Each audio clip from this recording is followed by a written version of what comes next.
Alam niyo ba? Kung may award sa pagiging pinakamaangas pero laging talo, si Vegeta na yon.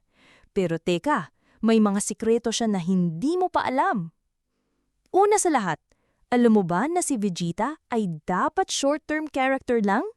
Oo, plano ng creator na mawala agad siya after Frieza Saga.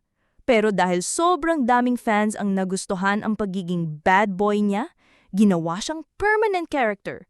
At heto pa, si Vegeta, kahit laging second place kay Goku, siya naman ang unang Saiyan na naging good dad at asawa. Imagine mo, si Goku busy sa laban, pero si Vegeta nagluluto ng bonding moments with Trunks.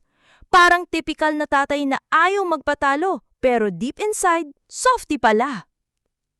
Kaya kung proud ka rin kay Prince Vegeta, i-like mo na to. Mag-comment ng paborito mong moment niya.